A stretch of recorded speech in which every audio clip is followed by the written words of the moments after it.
It is Monday, May 21st, 2018. It is 8 p.m. Pacific Standard Time, and so you know what time it is.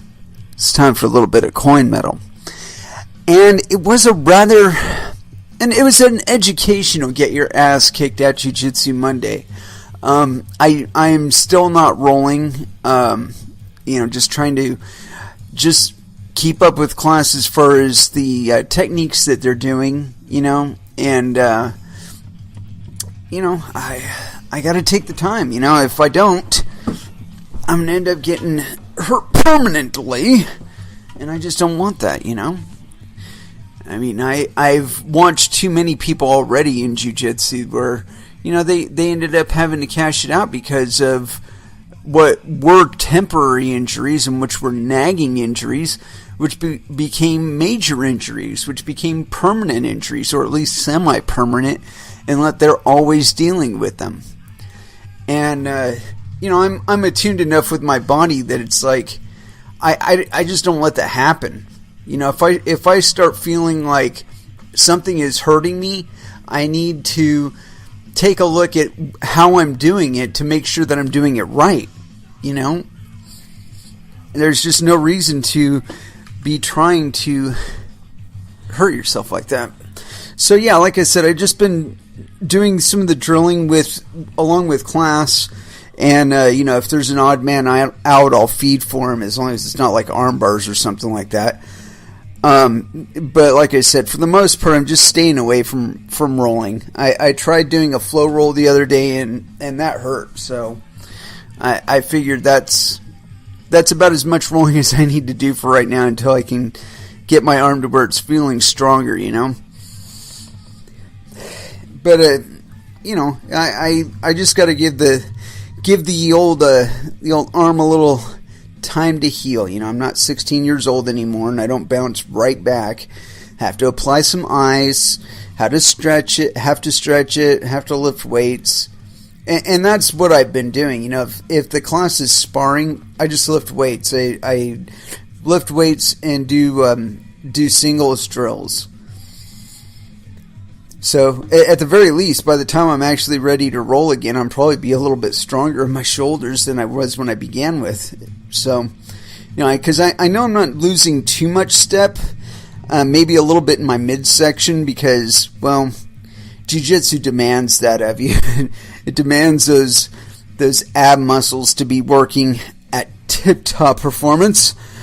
But yeah, so like I said, I just took it easy. But as far as what we were working in class, it was mostly standing sweeps from inside the guard, and I enjoyed it a lot. The types of sweeps that we were working, starting off from like a butterfly guard and, hooking the ankles. And then if they do something to counter that, then there was a counter to that. And, we just went through that a few dozen times for a couple minutes and then switched and all that. And so, I was able to do that. And even so, my arm did ache just a teeny tiny from just doing that. So I think I'm making the best decision I can by taking the time and trying to heal up, because I really, really love jiu-jitsu. I really do. But the last thing I want to do is quit because I didn't pay attention to my body when it was telling me, hey, asshole, you're not 16 years old anymore, and you got to take some time. Let me heal. So, I am taking the time, and I am trying to heal, and then, go on from there. But, like I said, it's just too endemic in martial arts and really high contact sports like MMA and jiu-jitsu that, guys will get an injury and then just leave it untended for a while, and next thing you know, they can't do it anymore. They're doing commentating now because they don't have shoulders anymore. They've destroyed their rotator cuffs in their knees and their hips, and they're just done-ski. And you don't have to wear the body like that. I mean, there are accidents. Accidents will happen. However, if you are taking the time to do things like yoga, tai chi, icing swollen muscles, trying to actually give yourself a chance to recover when you actually do injure yourself, then it'll be a lot less impactful over time. But, you just shift it and drive and just keep going. You're going to get hurt, and you're going to continue to get hurt, and you're not going to just work through it. There's some shit the human body just can't work through. And a lot of the positions that you put yourself in or get put in jiu-jitsu are exactly that. Anyway, with regard to the show today, I had not actually had an opportunity to set out anything because I was too busy trying to find out if I will be attending the Verge meetup in Amsterdam. And so far, it's still questionable. However, I did get up over one hurdle, and that was reacquiring my birth certificate. I managed to do that, so next step is going to be getting the passport, and if I can get that taken care of, I'm as good as in Amsterdam already. But yeah, so that's where I'm at on that. I am intent on going. I intend to go. I just have one or two things that I gotta resolve before that is in fact something I can do. So anywho, let's go ahead and throw down into some music. And I do have some new stuff. I got some Lamb of God. I got some Rivers of Nile. Let's see, what else do we get? I got this big old stack of CDs here. And, yeah, we played some Voivod last time around, so we got to that. And, Lamb of God. Oh, we got the newest Within the Ruins that I could get a hold of. And I don't know, I think they're going through some sort of like breakup or some shit where they're having a bit of an issue with their, I guess their lead singer, somebody Ruins. I can't remember his first name, but apparently there's something going on with that. I'm not entirely certain what that business is all about, but I'm sure if I dug a little deeper, I certainly could find out. But anyway, let's go ahead and start with Within the Ruins.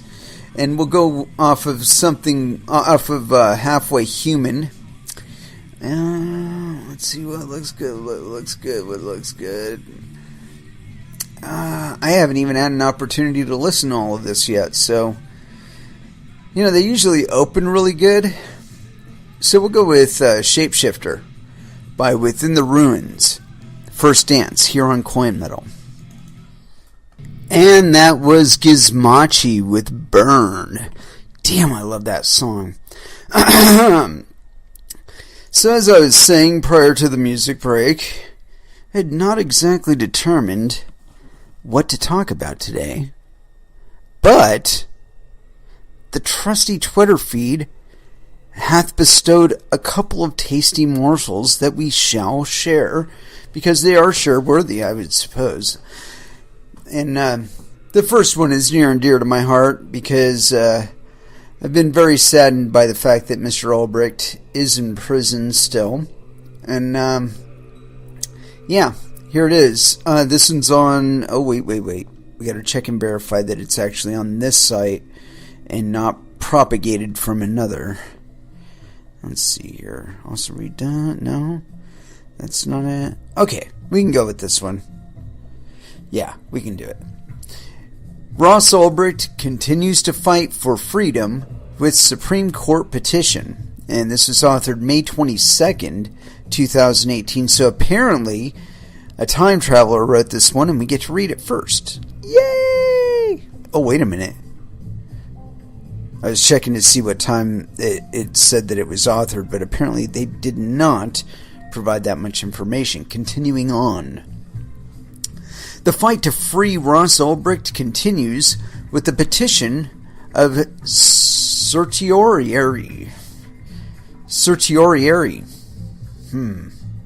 Whatever that means. Ross William Ulbricht is a 33-year-old American who was convicted of drug trafficking, money laundering, and computer hacking crimes tied to the Silk Road website created in 2011. Ulbricht was accused of being the creator of the Silk Road under the pseudonym Dread Pirate Roberts and was arrested in 2013.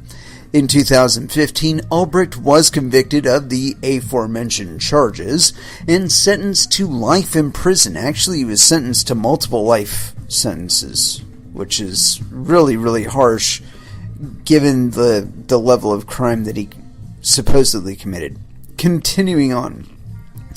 The family has taken to fighting for their son's freedom for years due to the fact that there were many investigation discrepancies and government agents, and we're going to right-click on that one, who were caught red-handed manipulating the case. And it's even worse than that, dude. I hope they go into it. I'm going to continue on.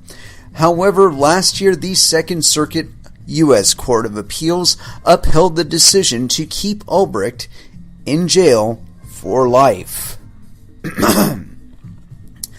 Then this year, Ulbricht's new legal team, Williams and Connolly, tried to extend a fixed 3-year period with a motion called Rule 33. Although the extension was not granted, and Judge Forrest denied the motion to extend the time for a Rule 33, the latest petition of certiorari with the Supreme Court argues two very important questions tethered to Ulbricht's case. Number one, whether the warrantless seizure of an individual's internet traffic information without probable cause violates the Fourth Amendment. I would say it does.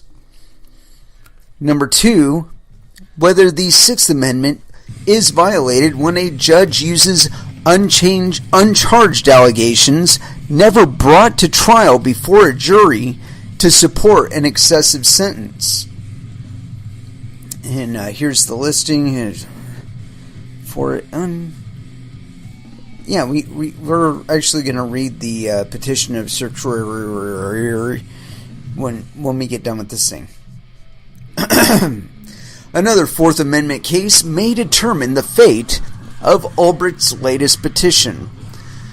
Additionally, the team at freeross.org explained that 21 organizations have supported the petition and it was distributed for conference on April 13th.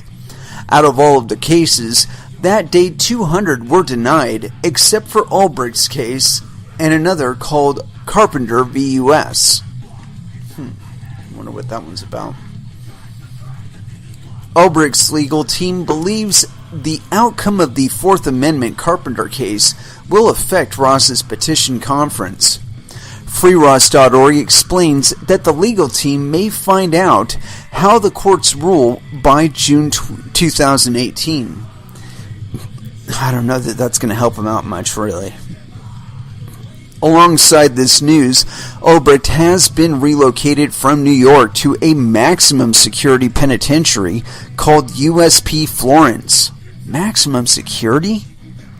What the fuck? The family says this prison is meant for some of the country's most violent offenders, and they don't understand why Ross is being kept there for his life sentence. Probably to get him killed. I mean, that would be why I would put him amongst a bunch of fucking killers. Despite the horrors of his environment, Ross remains optimistic and strong, characteristically making the best of it, explains Ross's mother, Lynn Ulbricht. Quote, he has immersed himself in the case, spending a lot of time in the law library and otherwise focusing on staying healthy mentally, emotionally, spiritually, and physically. And what do you think about Ulbricht's latest attempt for freedom by filing a petition of certiorari with the Supreme Court? Let us know what you think in the comments below, and let us see what people have written, if anything. And oh my goodness, nobody has written a damn thing. Well, I guess it's fortunate that we are actually covering this today. At least to give it a little bit more light, because you know, there is so much fuckery surrounding this case. I cannot begin to tell you the level of fuckery Well, I can, and I'm going to. Fuck it. First off, one of the people that helped get him put in prison was a DEA agent. He was working for Ross and shared access to the pseudonym, at least the accounts going by the pseudonym Dread Pirate Roberts. Okay, so it could have just as easily been him that did all of the shit, and nobody would be the wiser. You know, and because the case went down the way it did, the fact of the matter is the same DEA agent. Check this out. This is how my understanding of the case as it pertains to Ross. Anyway, so here we go. Dread Pirate Roberts is running the Silk Road. They are selling all kinds of items, but most of it wasn't even drugs. It was just regular items, you know, shit that people make. But there was a great deal of drugs on it.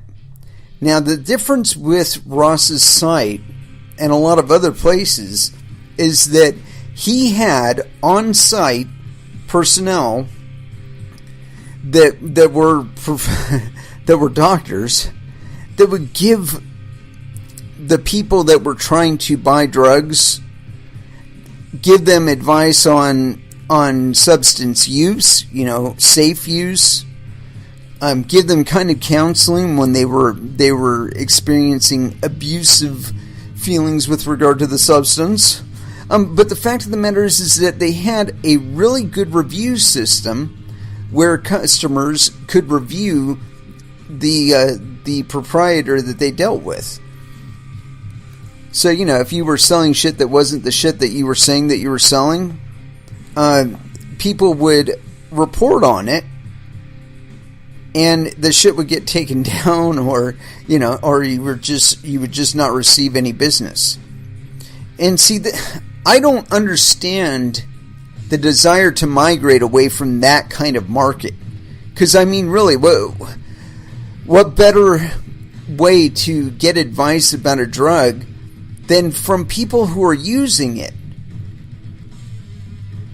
You know, I mean, you don't get that kind of coverage when you go into a dark alleyway and sling something with somebody else. You don't know what you're buying. There's no peer review process going on there. There's no message board concerning that proprietor. And so you're just shooting in the dark. You don't know what the fuck you're getting. And that's something that we were warned back in like 1963 by fucking Timothy Leary himself.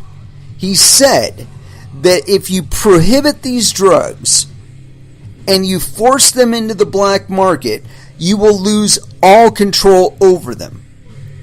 Now, how true that is with regard to who actually has control of the drug market, I don't know. I don't care. But the fact of the matter is that all of the social means that we have to verify the efficacy of drugs and whatever, you're going by word of mouth, you know, and of course your own experience. You know, if you're dealing with somebody and every time you've dealt with them, the shit that they said that they were selling was the shit that you got, you know, hey, good for you. You got somebody that you can trust and you can go to. But not everybody is that fortunate. You know, you be buying some pot and next thing you know, the guy's saying, hey, you know, I got some opium. You can just like sprinkle that on your pot. And next thing you know, you're smoking the opium straight because you ran out of pot, but you got this opium left. Oh, we can get high on this. And next thing you know, you're shooting the shit. I mean, I've actually watched that progression happen in front of my eyes, and it was very, very sad. You know, it wasn't anything I could actually control. I mean, the guy was kind of bigger than me, so it's like you can only say, "Hey, dude, you know, I notice you're using a bit more of that shit than you used to." So many times, and they just like disregard you. Fortunately, he did kind of clean up, so that's that. But anyway, yeah, the drug market on the street is nowhere near as safe as even the over-the-counter market. Because, I mean, like, at least the proprietor of the store then is culpable if he sells you something that is not what it says it is, or causes damage to you or others. You know, there's a responsible party that you could point a finger to. And they have responsible parties that they can point to. They can point to the manufacturer. They can point to the distributor. They can point to somebody up the line who is responsible for having produced the product. But you don't have that kind of safety and knowledge and certitude on the street. And that's what Timothy Leary really warned us about initially. He was like, look, if you put all these prohibitions on these drugs, you'll end up with bad trips. You will end up with people getting substances that are not pure, or not the substance that they thought they were buying, and you will have more drug issues. And this has been the case. The drug policy has been, close your eyes, put blinders on, and just pretend they're not there. Maybe put your fingers in your ears and go la la la la la la la la la. Maybe if you do that loud enough, it'll all go away. Well, you can only do that for so long. Your arms get tired, your throat gets tired of going la la la la la la. And you get hungry, so you gotta open your eyes so you can go out and get food. Well, when you open your eyes, you start seeing like drug ads for opiates and shit. And you don't really have the context now because you've been blocking out all the auditory stimuli, all the visual stimuli, all the interaction between you and your friends and you and other people that use the substance. You've been blocking all of that out. You have absolutely no context for what you're ingesting. And for all you know, it's LSD and you ate way too fucking much of it. And you're going to be tripping for a day or two. But you don't... that's something that was resolved, to some extent at least, with regard to the Silk Road. It wasn't all, punch and daisies, but it was a lot closer to it than what we have now. And for this, the reward for this was that he had a DEA agent, and he was one of the very, very first merchants to take Bitcoin for payment. And I thought this is just fucking extraordinary. So he sets this thing up. He hires a DEA agent without knowing it. The DEA agent then steals a significant quantity of Bitcoin from Ross, because he has access to all of this shit, right? And so the DEA agent lies to Ross, tells Ross that a hacker broke in and stole the money, and he thinks he knows who the hacker is, and he can hire a contract killer to go and bump the guy off through the Silk Road. Now, that's as far, to my knowledge, that's as far as the whole conversation of bumping off anybody actually went. Now, think about this. The DEA agent has committed multiple felony class crimes. Theft of hundreds of thousands of dollars worth of Bitcoin. I think it was like hundreds of thousands of Bitcoin, honestly. So there's that. The major fucking theft. DEA agent committed a fucking crime. There. Then, criminal solicitation. He solicits to Ross the services of a fictitious, albeit fictitious, but nonetheless, services of a contract killer.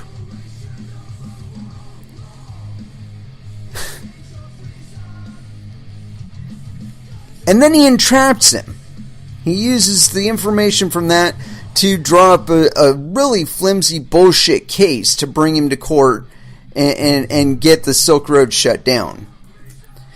Now, get this. It doesn't end there for Mr. DEA agent. Oh, no. So he gets beamed, I guess, for a theft of the funds, like, you know, I guess it was like 100,000 Bitcoin or some fucking god-awful number of Bitcoin. Okay? He steals that, but he doesn't put it all in one place. He stashes like 10, 20,000 Bitcoin away, right?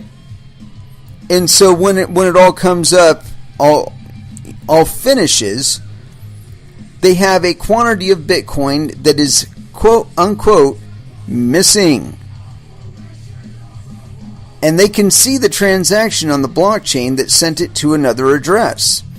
So they put the arm on Mr. DEA agent, and because of the fact that he had stolen some of the evidence, he ends up in prison, right? Well, check this out. It still doesn't end for this asshole. No. This is the kind of guy he is. While he's awaiting sentencing for this crime, he moves another volume of Bitcoin that he hadn't confessed to another address. He gets beamed for that. Now, he just got sentenced, okay? He's on like a temporary parole or whatever until they actually process him into a facility, and he moves like 10,000 Bitcoin to another address. So this is the type of person that was used to take down an otherwise completely transparent and honest market with regard to substances. I mean, the guy gave us the model for 21st century online retail, a completely open and public market, open to people all over the planet to be providing their products and available to everybody else on the planet to purchase via digital currencies. This is 21st century commerce. They should like take the business model for the Silk Road and say, look, this is a successful model for a business online. If you do exactly as the Silk Road did on this with this stuff, you will produce a successful online e-business that people will use cryptocurrencies for. It should be like a business class. It should be a class in and of itself, a college course, college level at least. And I mean, because like I said, they provided a really excellent service, and I heard nothing but good things about it while it was up and running. And see, the whole point of throwing the hammer at fucking Ross like they did was to dissuade others from repeating what he was doing. Do you know what the response from the public was? Like 10 similar sites popped up. Of course, they were not as well ran, and the quality of the product and the website itself wasn't quite as good, but they were there. And then the Silk Road came back, or a Silk Road came back, and then that one got hammered down. And I mean, it's not something that's gone away, though. There's still darknet markets all over the fucking place where you can get drugs. And where you can get other things, of course. But of course, the media, they like to concentrate on the drugs, so of course I'm using the drugs because it's something that you probably have some sort of association to already in your mind. But now think about this. And this is something we kind of covered with the idea of Howie coin. Okay? If it is so simple that a government agency, such as the SEC, can do a mock ICO that, according to most of the indicators that we're familiar with, looked like a legitimate ICO. Until, of course, you run into the page where it says, these are some of the scam coin blah blah blahs. But for all intents and purposes, it shows us how easy it is for a legitimate ICO to begin. Now think about that. All of the king's men could not construct Obamacare, a decent Obamacare website, and hundreds of millions of dollars were spent on that project. A couple of web designers got together over a weekend and hammered out a better website that actually worked. And the SEC constructed Howie Coin.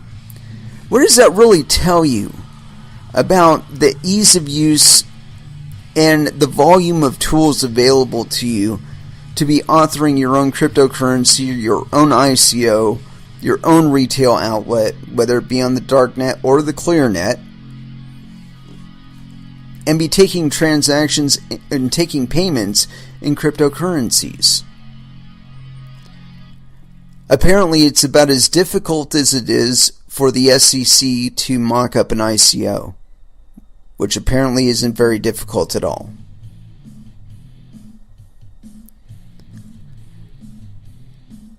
So considering that, the idea that it's going to be some big significant hurdle that you'll have to get over to bring your storefront to being, if the SEC can do it, you can do it. I mean, come on now. Anyway, let's go ahead and throw back down into some music. And I've been neglecting my corn. I don't know why. I love corn. And so here it is. Corn. Blind. Here on Coin Metal. And that was Rivers of Nile with Hollow. That was damn tasty. I gotta say, I haven't had an opportunity to review half of the music that I've been playing, man. I'm just like, that looks good. Double click. Whoa, I lucked out. Yeah, sometimes you gotta fly it by the seat of your pants, Anyway, I got this follow-up article here, and I wanted to chew on this one because I'm not done with Ross. Or at least the subject thereof. And this one was authored on September... Well, I don't know. Maybe. Because apparently this is pretty old. I checked the date on the one and it didn't look this old. Let me check and verify something here. Undo close tab. Ulbricht fights for petition. And... when was this thing authored? Yeah, this was authored May 22nd, 2018. That's weird. The thing that I clicked on for it referred back to an article that was like really old. I don't know if I want to go into that. Yeah, wow. So we're definitely going to cover this because it probably talks about a little bit about what we had talked about before, but it gives us a little more context. And I'm pretty sure I probably reported on this at the time that it came out. This is authored September 16th, 2016. Do you know how long ago that is in like crypto years? That's like a decade ago. Anyway, continuing on. Keys to the Kingdom. Ulbricht defense slams court in latest brief. Ross Ulbricht's defense team wants all charges dropped or a retrial with another district judge. According to Ulbricht's attorney, Ross's trial was both unfair and grossly mismanaged. Ulbricht received 2 back-to-back life sentences without parole from Judge Kathleen Forrest. This is compared to the very the very law sentences given to the rest of the Silk Road associates and 2 corrupt agents involved in the investigation. Draytell's reply brief asked the court to drop all charges against Ulbricht or revisit the case before another district judge.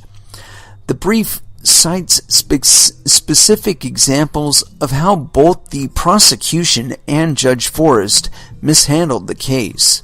For instance, crimes committed by 2 corrupt law enforcement officers, Carl Force and Sean Bridges, did not surface until after the court finalized proceedings against Ulbricht.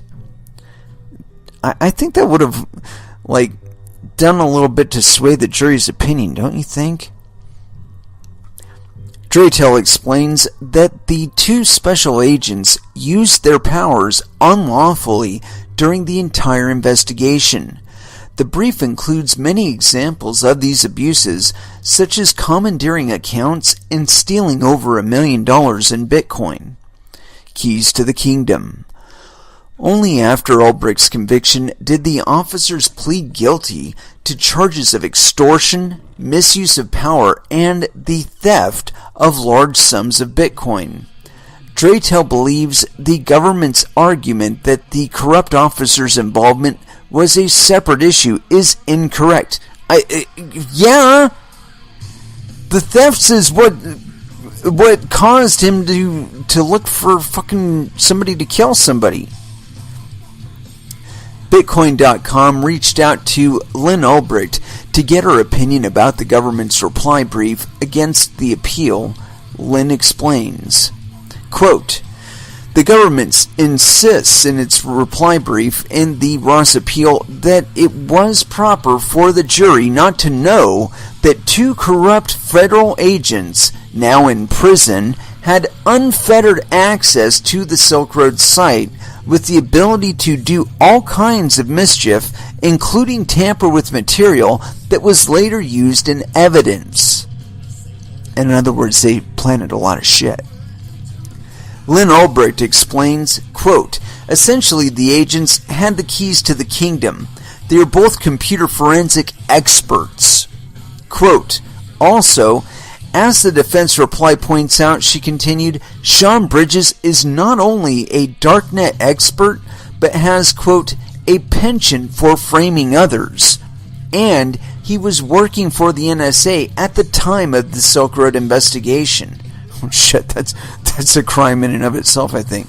Quote, "The government claims the corruption is, quote, irrelevant to the trial because these agents operated in Maryland and the trial was in New York. They insist that there was no communication or cooperation between the agencies, despite what high-level DHS official John Isert told the Baltimore Sun about the coordination of efforts, and despite the fact that New York submitted exhibits based on Carl Force's evidence and redacted them pre-trial. Biased judge, unlawful warrants, and gross misconduct within the investigation and trial. Ulbricht's attorney also explains that Judge Forrest stopped the defense from cross-examining witnesses with significant relevance to the investigation. The Ulbricht family and the defense team further claim that both the trial and even before the trial even started, law enforcement violated Ross's Fourth Amendment rights. These violations include unlawful warrants issued by the government, which led to the seizure of evidence and data used against Ulbricht. Isn't that like a Fifth Amendment thing too?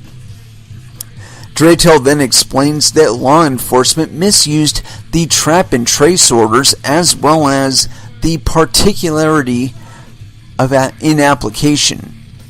Also, the government did not abide by the statutory limitations as Draytell details in the reply brief. Furthermore, the defense contests the sentence given to Ulbricht, which allegedly shows bias against Silk Road's first-of-its-kind status.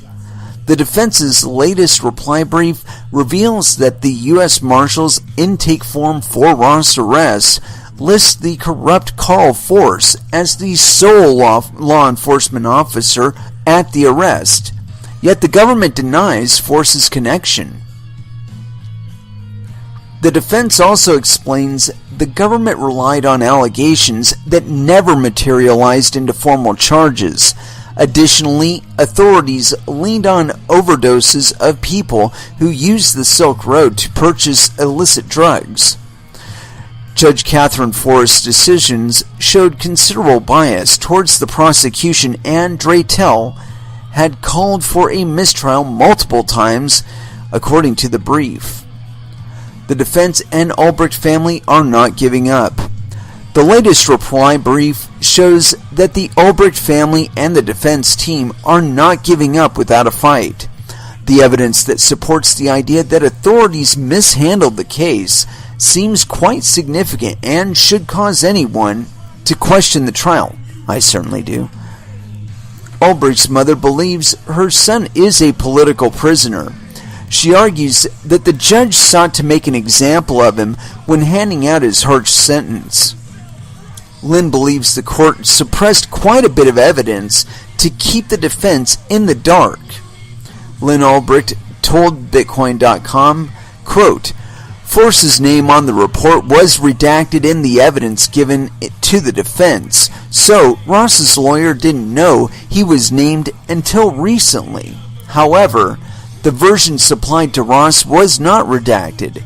He discovered it when he continued back in prison to sift through the mountain of material dumped on the defense pre-trial. He only came across Force's name after the initial appeal brief was filled. I wonder what the needles in the haystack are buried in that 4 terabytes of material dumped on the defense a week before trial. Jesus Christ, that's a lot of information. It is evident that there were multiple shady acts within the investigation and the trial that followed. Hopefully this evidence comes to light and Ulbricht's charges are dismissed or at least put to a fair trial.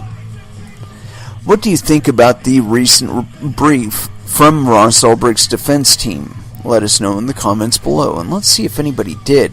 There were exactly 3 fucking comments on this.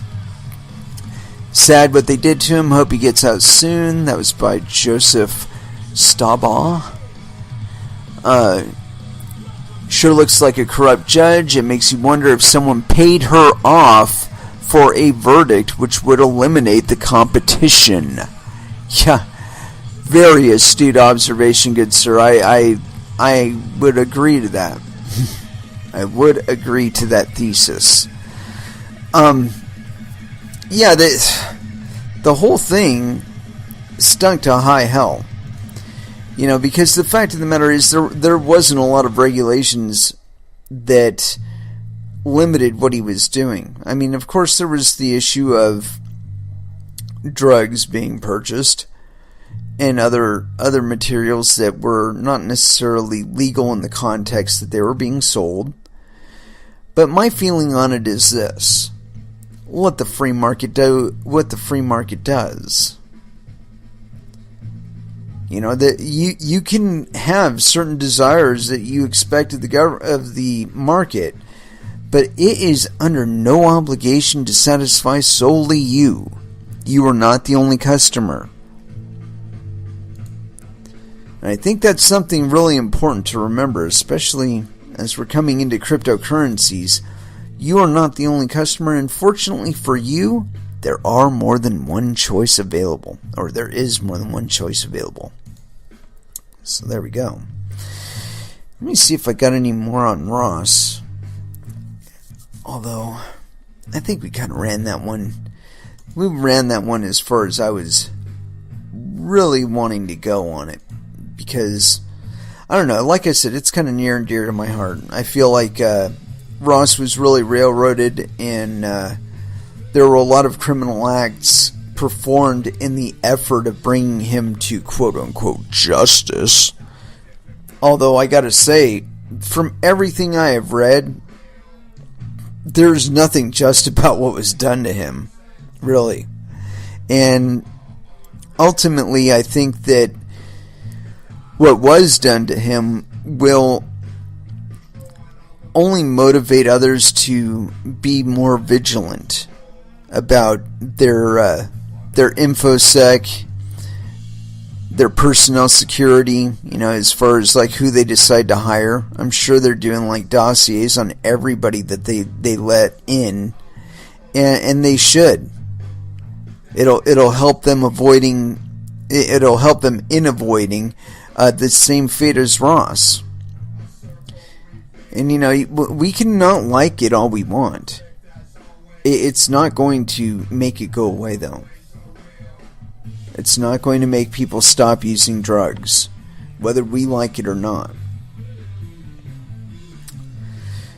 And it's with that I want to change gears, because I saw this one and it brought to mind some stuff that I don't know. I've been wanting to kind of branch out more away from just Bitcoin, because it seems like the whole option pool with regard to Bitcoin is getting relatively shallow.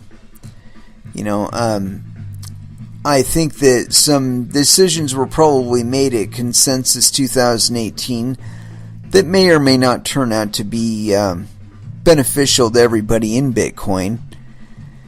But I think the big test for Bitcoin is going to be the fact that Bitcoin Cash just got 32 megabytes as their upward limit on their block size.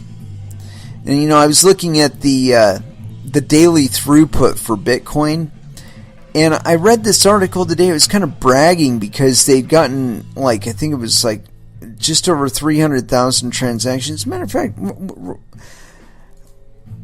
damn it, I don't want to go too far into that because I didn't want to go into Bitcoin too much.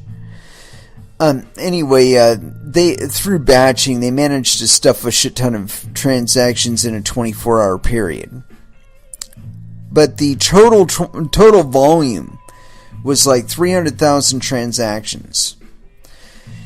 Now, if we do the math for Bitcoin Cash, that's about 10 blocks. So just under 2 hours, you could have occupied that entire 24-hour amount of transactions, but on chain. Wouldn't have had to do them off chain. Now, considering the issue there of the number of transactions, it is important to note, and it's funny because SegWit charts or SegWit Party is not actually showing the amount of transactions that are SegWit transactions. They've stopped doing that. And as a matter of fact, on I think it's CoinDance, they're not actually voting on any variants of Bitcoin. It's all kind of uniform as far as what format of block the miners are mining. However, what hasn't changed very much is the volume of SegWit transactions. I mean, they're at about 35% now, but they still are at 35%. Now, this is the one point on with regard to Bitcoin Cash that I'm more leery about using it as a transfer medium, is that any transaction that I do in Bitcoin Cash is one transaction that I didn't do in Bitcoin. And if I were to do a transaction in Bitcoin, I would do a standard Bitcoin transaction with an address starting with a 1. Because that's just how I am. I was never a fan of SegWit. I'm still not a fan of SegWit. And I hope at some point or another the miners decide that they are not fans of SegWit and decide that they don't want to fucking mine it anymore. Or they're replaced by miners that won't mine that. The game is still afoot, kids. We can assure ourselves that it's ended. It hasn't ended. Nothing's ended. Nothing's over. Bitcoin, it's meant to run 140 years where it's actually producing a block reward, and we'll have enough volume in transacting then to be able to, for the miners to be able to make enough money doing just transactions and mining for transaction fees as opposed to block rewards, and they'll be just fine. But when we're looking at Bitcoin versus Bitcoin Cash these days, it's so much cheaper to use Bitcoin Cash. It's probably comparable to use Bitcoin Cash than it is to use Lightning. When you look at the fact that you don't need to run a fucking live node to do a Bitcoin Cash transaction, it suddenly becomes a little bit different. As far as the economic profile, the benefit of using Lightning as opposed to using a currency that transacts on chain, or where the transactions are done primarily on chain. I don't know. We'll see how that unfolds. I really think that over the long term, what I really think will end up happening is that Bitcoin Cash will be sustaining, up over 10 megabytes worth of transactions, and the miners are just going to be looking at that going, why are we beating our heads against the wall hoping that we're going to get enough in transaction fees for these Lightning node payment channels, and in the meantime we're missing out on all these fees that are going on the Bitcoin Cash network. Why the fuck aren't we mining that instead? That's a real possibility, and it's one I think that the core devs really need to orient themselves with, and quick, because it's not really going to take all that long and it's not going to take Bitcoin to go up too far before the transaction fees start getting really expensive again. And what do you think's going to happen then? I can tell you exactly what's going to happen. I'm not going to be transacting in Bitcoin. I'll be transacting in Verge. I'll be transacting in Bitcoin Cash, but I won't be doing it in Bitcoin because it'll be too fucking expensive to do it in Bitcoin. It'll cost me too much money to do it in Bitcoin. And this is that factor of choice that some people seem to just be forgetting. They look at the utility of Lightning and they're so enamored by it, and just completely disregarding what will actually be necessary for it to function according to design and stated intent.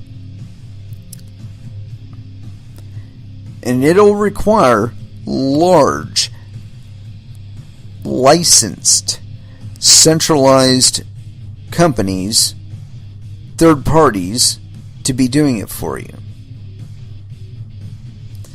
And I think that's something that a lot of people just kind of trawl along, put their fingers in their ears about, and don't just kind of disregard it. Just because you've ignored it doesn't mean it didn't happen. It just means that as far as you're concerned, it didn't. Well, you aren't the market. You are not the only customer. And it's with that I wanted to dive into this one. This is a bit of a departure. We're getting off of Ross and Bitcoin here. And this one is on keepingstock.net. 11 Neo-based tokens you have probably not heard of yet. And let's see. This one, according to the particulars, this is by Crowned Conscious. No indication of genitalia, so I don't know. Going by the picture, I'm just going to say yes, penis.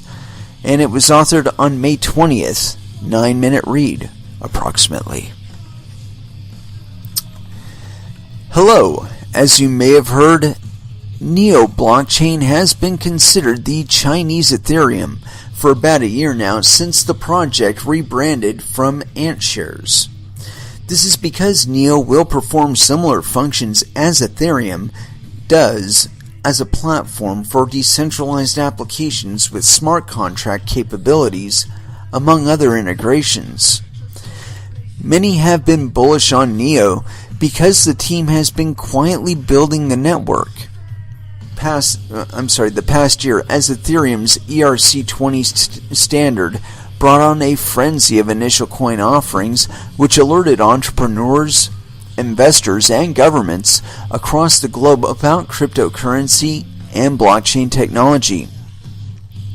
Network growth has continued steadily since their first October 2017 ICO on the Neo blockchain, which was Red Pulse, a Chinese-based Bloomberg-like investment content platform that aims to provide insights into emerging digital assets and traditional financial markets.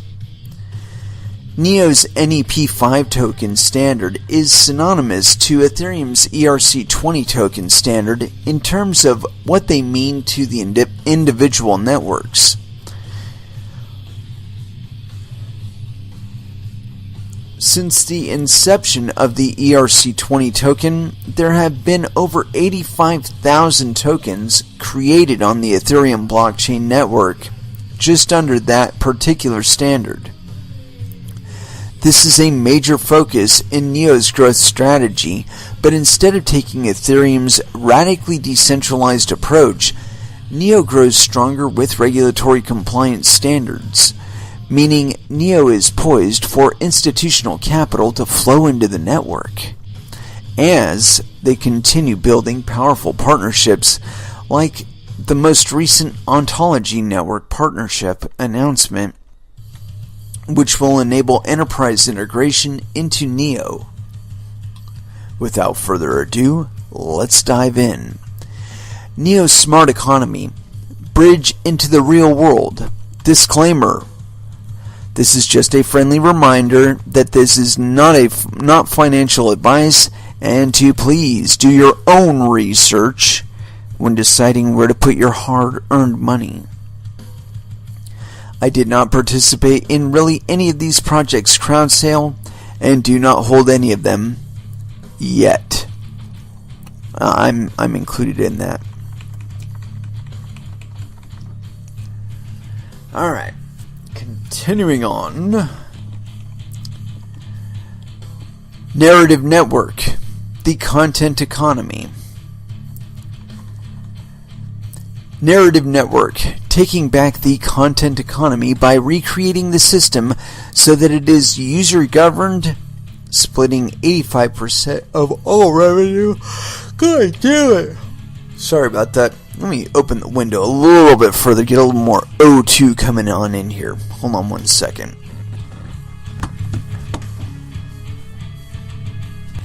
And that, my friends, is why we have ambient music.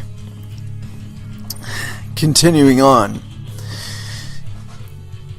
Let's see. This is perhaps the most well-known cryptocurrency project website I have seen to date. Oh, well branded. Not well-known. My apologies. Really, the team looks like they put a lot of time into branding, something you might expect from a project focused on user content. Narrative Network's platform will act as a social media platform and content distribution network for content creators.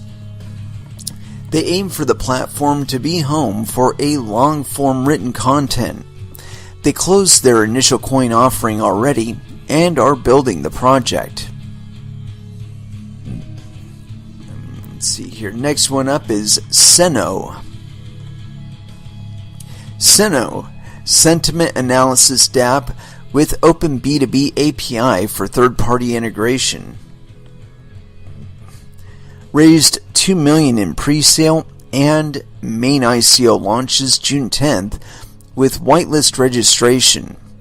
Site says minimum viable product will be launched prior to the end of the crowd sale. Aphelion Exchange.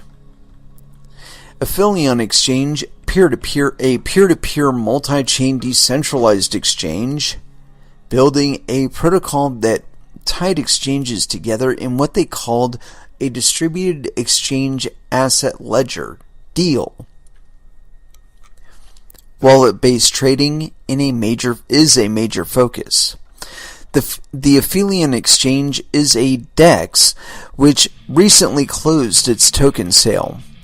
The team has already launched their first product, a Neo desktop wallet, which really raised the bar for what we as community members expect from the creators on the network. Here's a link to their desktop wallet page if you'd like to scope it out. Yeah, whatever. Next one, Azura Coin. Azura Coin aims to be the first self-sustainable esports gaming platform with betting, live streaming, matchmaking, tournaments, coaching, and community center, and more. Their crowd sale is live June 2nd with whitelist registration. Their alpha, Azura World, is out and can be explored here. The next one, Affect AI, and we might explore that Azura business thing here after we're done with this thing. Affect AI. Affect AI is a decentralized network for artificial intelligence, which aims to define a new meaning behind the AI to human relationship. Affect AI project looks like it is thought through well, just by the depth of detail in their 3-phase roadmap. The token sale closed on March 28th. They call the combination of these 3 phases the Affect Network. Phase 1, Affect Force. On-demand workforce platform allowing anyone in the world to either request or complete tasks which teach and further mature AI algorithms. Phase 2, the Affect Smart Market, a decentralized exchange DEX marketplace to offer or purchase artificial intelligence / machine learning services and algorithms. Phase 3, Affect Power, a distribution method of the large amounts of computational power required to run deep learning and other artificial intelligence algorithms. Here's a list of their explainer video if you're interested in a more effective explanation of the project. Next one is Alchemint. Alchemint, as they put it, Alchemint is, quote, a decentralized price-stable cryptocurrency management system. Oh, Jesus Christ. I know what you're thinking, what you might be thinking. Price stability cryptocurrency? Yes. This is something many projects are aiming to solve. Details can be examined in their 67-page white paper, which we're not going into here. The project aims to make using cryptocurrency and other digital assets easy for the average consumer to adopt while offering financial services alongside. Yeah, whatever. Next one is Guardium. Guardium, Global Decentralized Emergency Response Network. They aim to make emergency response more fluid and effective by creating a platform that better connects us and acts as a go-to during times of emergency. Their application, Guardium Circle, is already operating and established in 30 countries. Cool. At least they're taking it serious, right? NOS, Neo Operating System. NOS, Virtual Operating System for a New Transparent Internet, powered by the Neo Smart Economy. The NOS Minimum Viable Product is already available on the NOS GitHub for developers to begin developing decentralized applications on their own. On their own Neo private net. My apologies there for cutting it short. They mention having a token-generated event, TGE, in Q3 2018. I'm not sure what to think of that. I think I've already talked about my disdain for the idea of hypervisors. And yeah, I don't know if this would qualify, but it sounds damn close. Phantasma Protocol. We started with email. It is a legacy system with decades of existence. Phantasma breaks free from that mold, introducing a new protocol for data sharing. From there, we generalized the concept of a content network to include any type of data. Here comes a new way to share email, photos, invoices, movies, and much more. Why would I want to share my email? Connected to the world. Interoperability with existing systems is extremely important in order to ease adoption and make blockchain technology accessible to end users. Taking email as an example, Phantasma-based mailboxes will be compatible with normal email addresses and can communicate with email systems outside of the blockchain. Phantasma Protocol. They call it, quote, next generation content distribution. Phantasma will enable content ownership and distribution in a way that is interoperable with existing systems and securely owned by the users. I don't know much about this project, but the image above does a great job of succinctly explaining what this project aims to bring to life. It sounds like they are creating a mechanism that allows content creators to, quote, tokenize their content and securely manage it through their Neo wallet in an encrypted manner. Next one up is Thor Token. Thor Token, building a platform that will make it easier and more reliable for businesses and independent contractors to engage. Unlike any workforce platform I have seen, Thor integrates instant payments, health benefits, and a retirement savings account option comparable to the traditional 401k. As a content creator / writer and consultant, I'm usually an independent contractor, and for this reason, I have paid close attention to blockchain-based freelance or hiring projects. Examples include Blocklancer and Moonlight.io, which we will take a look at next. Moonlight.io looks to actually complement the Thor token. While Thor will focus on the independent contractor / freelancer, Moonlight will focus more on building a robust infrastructure that makes it easier for businesses to manage projects, raise capital for projects, and blockchain-based resume tracking. As I've said in the past, Neo's smart economy projects tend to work closely with each other in a complementary manner, as opposed to heavy competition with each other, like on the Ethereum blockchain. This, in my opinion, creates a more unified network ecosystem because, think about it, a Neo project already competes with out-of-network projects that are similar on other blockchains like Ethereum, Qtum, WanChain, Waves platform, Stellar, and other networks that pop up along the way. As I mentioned earlier, Blocklancer is a freelancer platform based on the Ethereum network, Moonlight's competition. Master Contract Token, bonus number 12. Master Contract Token enables projects to deploy smart contracts without having to use as much gas. Currently, I believe it costs up to 500 gas to deploy a smart contract on Neo's mainnet.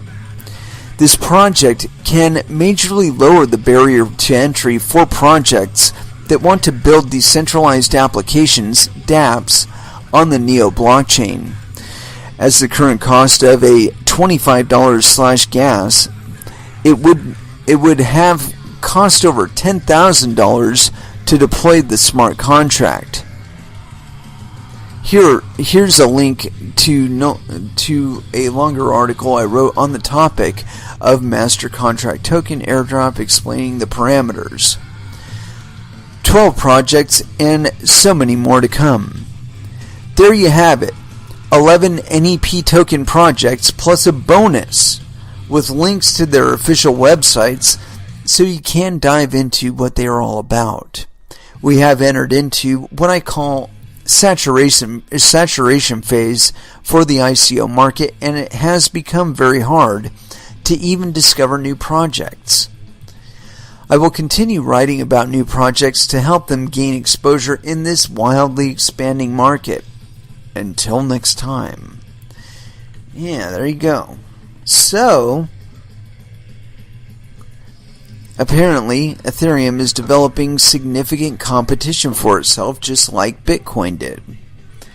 And I've got to say that it seems to me that a lot of these projects are trying to do their users' thinking for them, and I've got to wonder in the longer term exactly what these projects will amount to. You know, whether they'll just get consumed by Neo and exist under a single umbrella, or whether or not they'll be adopted or at least mimicked on other such networks, such as, again, Ethereum, Stellar, a few others, Qtum. And I think that this kind of diversity in markets, at least for a short term, is good. But I think because of the fact that this is all open source stuff, that we are going to see the barrier for entry even into Ethereum becoming too high, or even into Neo becoming too high. In which case people will simply create another network that isn't quite as friction related and doesn't really give a shit about compliance. You know, honestly, I'm not so concerned whether or not a coin or an organization is in 100% compliance with, like, the SEC or CFTC or any other such organization. I really don't care. Those things don't make a coin to me, don't make a successful project to me. What makes a successful project to me is whether or not the people that are developing for it are fulfilling on the promises that they make in their white paper. Does the shit work the way that you say it works? Does it achieve the things that you say it's supposed to achieve? If it doesn't, it needs to go back to the fucking drawing board, and you need to take some time and operate on it until it actually functions the way that you say it does. And especially if people are throwing millions and millions of dollars at fucking opening ICO funding rounds. I mean, come on now. Come on. You cannot expect people to throw millions of dollars at your project and that they're just going to take it in the ass when you fail on them. They're going to be looking for a mommy and daddy to be slapping cuffs on your stupid ass. And you can just take that to the bank. Take it to the bank. It's a certitude. You might as well just scribe it in the wall with a chisel. Anyway, let's go ahead and throw back down into some music. And I've been wanting to play some Sixth. And where is it? Where is the song? Here it is. Century of the Narcissist. Here on Coin Metal. I was going to let that one continue on, but I just can't do that to you. It's an 8-minute song. It's an awesome song. It's Fear Factory. But it's 8 minutes long. And we just don't have time for that. Not right now, at least. Anywho, we are kind of coming down to the end of the show, or at least the tailing end of it. But we're not entirely out of the woods yet, because I do have another article that I do want to cover, because it's kind of along this trend that we've been talking about, where being conscientious about what you're selling and whatnot is more the way that we need to go forward. I really see a future going forward that has private gardens where people are growing food. That I see as a major trend going into the future, that people are going to use the available arable land that they have, and rather than growing fucking lawns with it, they're going to grow food that they can eat, that they can sell for other food to their neighbors or others that may want them abroad. You know, it's like if I grow some apple here in Oregon that you can't get anywhere else, and I put the option to buy said apple after harvest on some dark web or even ClearNet retail site, somebody could be investing in my efforts to produce very good apples by buying them directly from me, as opposed to going to a store where it had to go through a bunch of bullshit to get there. Anyway, continuing on. This is on Brave New Coin. Sustainable investing in blockchain with carbon coins. The trend towards conscious capitalism is just as significant for listed companies who want to drive their share price as it is for startups trying to get their product off of the ground. As the baby boomer generation come closer to mass retirement and they readjust to more defensive investment portfolios, divesting of large amounts of stocks for more low-risk bonds, public companies will have to start thinking about the next generation of investors who they want to buy their stock. Investors' move to smart beta is being reflected in the proliferation and performance of environmental, social, and governance, and low-carbon exchange-traded funds. So the first one is ESG, and exchange-traded funds are ETFs. In recent years, the most prominent shares MSCI's social ETF DSI, which tracks U.S. companies that have positive ESG characteristics, has even outperformed the S&P 500 SPY ETF year to date. Synonymous with smart beta, the ESG premium for listed companies has been widely accepted, and, quote, companies with strong corporate oversight have tended to outperform their poorly governed competitors by an average of over 30 bits per second per month. 30 BPS? That's bits per second in my nomenclature. Continuing on. Per month since the beginning of 2009. Hermes Investment Management said their latest ESG report in their latest ESG report. Environmental responsibility on the blockchain. IBM has announced it is collaborating with environmental technology firm Viridium Labs with the goal of shaking up the carbon credit industry. Viridium's token Verdi will run on the Stellar network and is backed by carbon credit company Infinite Earth.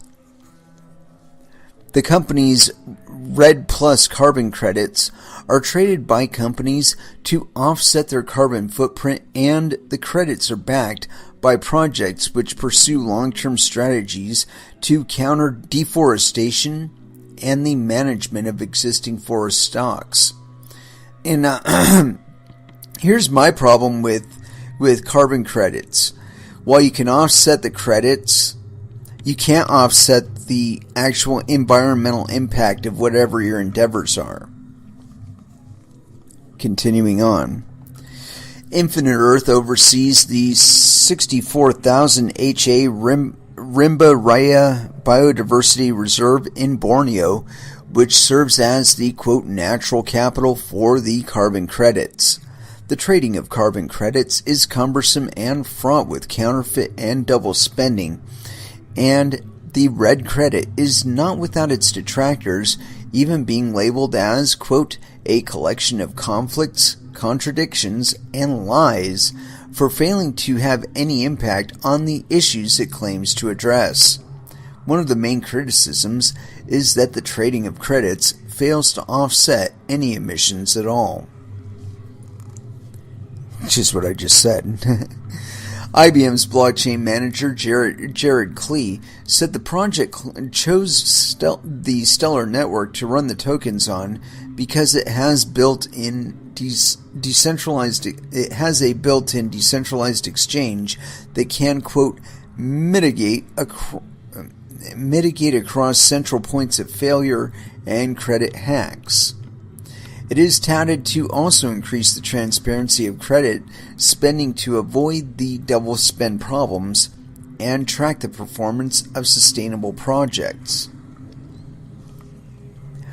Another project that drills even deeper into credit offsetting down to the individual's carbon footprint is the Malta-based project Poseidon.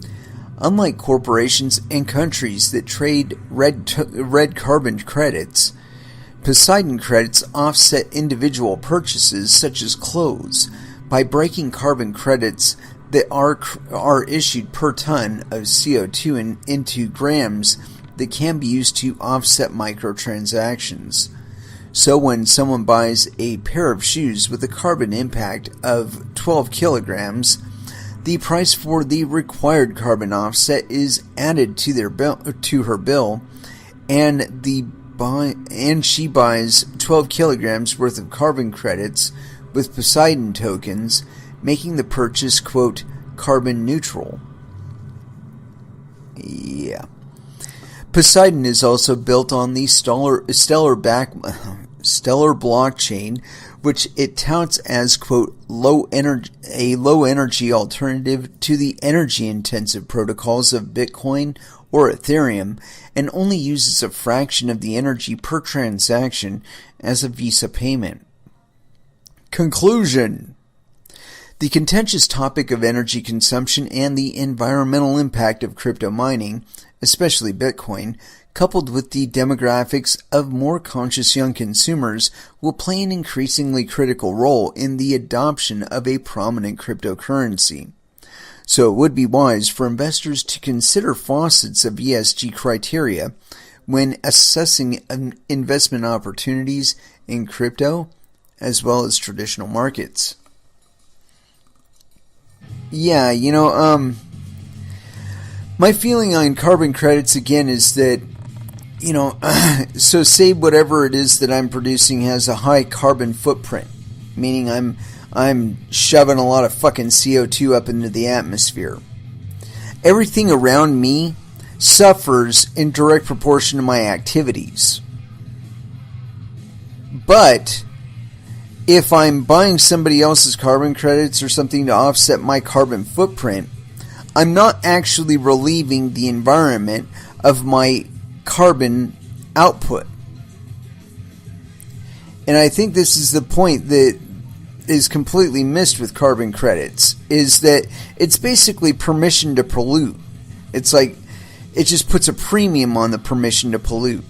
It's like, okay, you bought $80 billion worth of carbon credits, and so you can shove 85 trillion tons of fucking CO2 up into the atmosphere, and nobody has a right to bitch about it because you've offset your carbon footprint with these credits. I mean, really, that doesn't sound very good to me. Especially because, again, it doesn't the offset that I bought doesn't actually help anybody around me. And this idea of just passing the cost for the carbon footprint onto the consumer, the consumer's already paying for it. Especially if they're living in a place where the resources to make certain goods are being harvested. They understand the carbon footprint of that business better than anybody else out there. So why should they pay again for it? They're living with the smog in the air and the shit in the water and the shit in the dirt. They're living with all of those things, but now they need to pay the carbon credit for the manufacture of the product that was made from the ecological rape that went on around them. I think that's kind of cynical, honestly. I mean, really. But I think in the longer term, this thing will probably peter out. I think carbon credits as a whole are a boondoggle and will fall short of their intended effect, which is to lower the amount of carbon that we're putting up into the atmosphere for all the stuff that we're manufacturing. Again, I think deferring the cost to another party simply does that. It defers the cost to another party. It doesn't actually take accountability for anything. It doesn't actually suck more of the carbon out of the air or keep it from going into the water or in the land.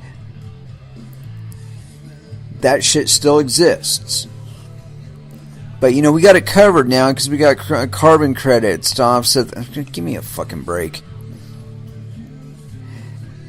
You know, in something that's not even touched upon in any of this discussion is the potential of double spending or other types of market abuse. Because when you were talking about things like off-chain transactions and whatnot, the market only knows what you tell it. The blockchain only knows what you tell it. If you're a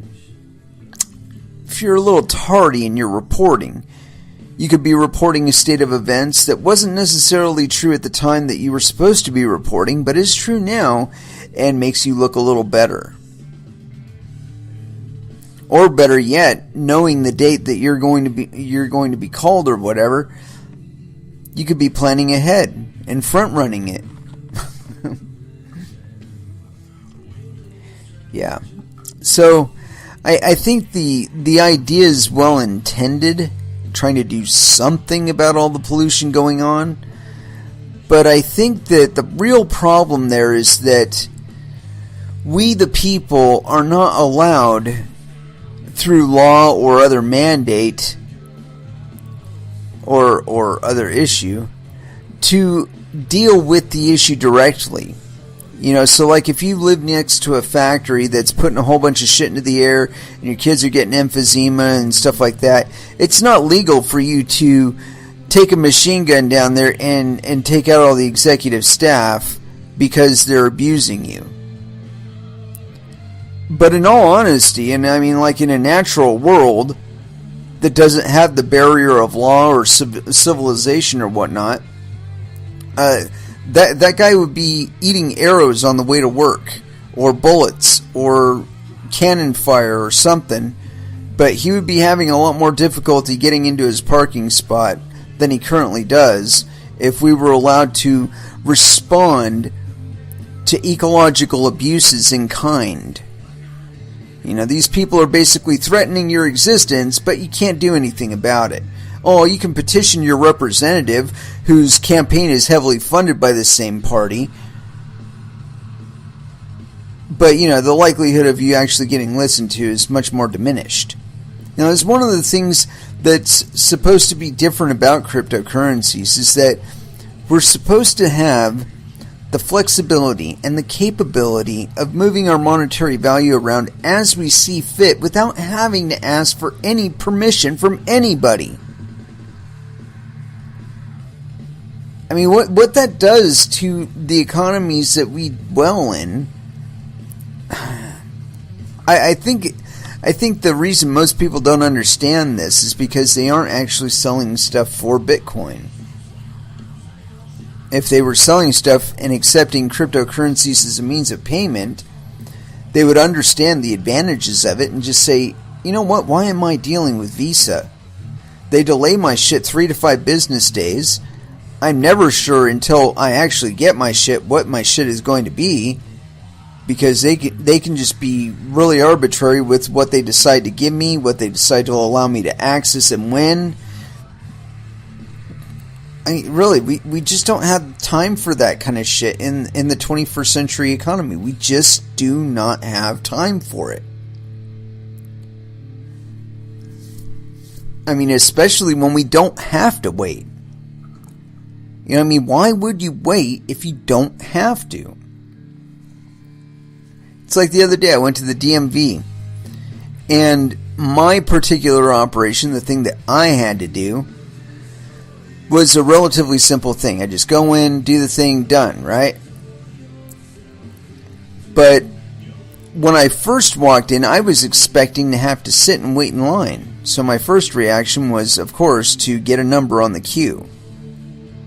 And I looked and I realized I'm probably going to be waiting here a half an hour. And then I looked over, and just when I looked up to see the number, I happened to notice out of the corner of my right eye here that there was an express lane, and that I did not have to wait the 30 minutes. So immediately I went to the express lane, and that was that.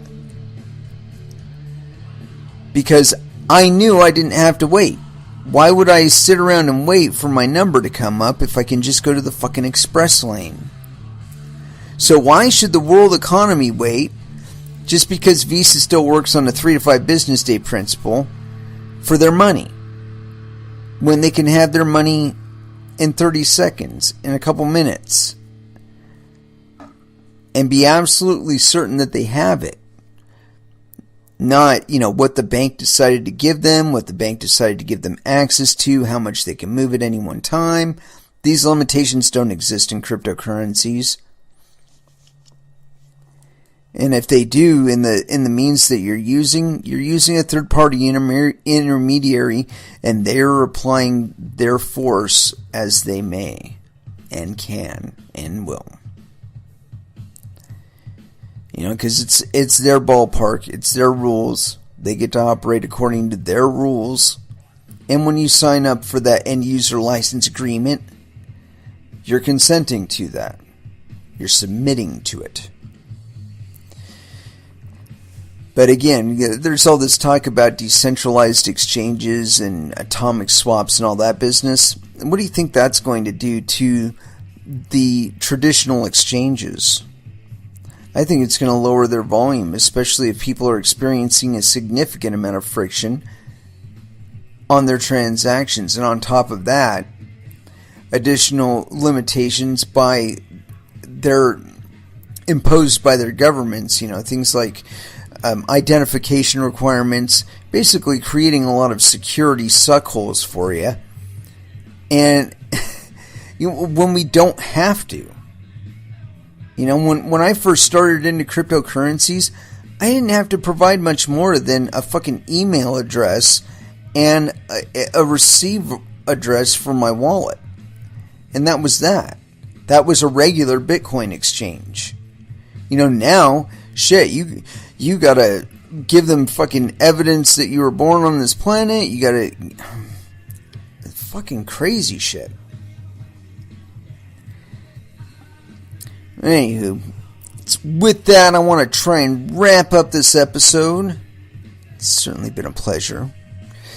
I certainly appreciate the support. I really dig when I get responses in Telegram and whatnot to the songs that I'm putting out there. It kind of makes me feel like I'm on the right track, Anyway, we will be back again on Wednesday at 8 p.m. Pacific Standard Time. And so until then, I want y'all to trade safe. Do your homework.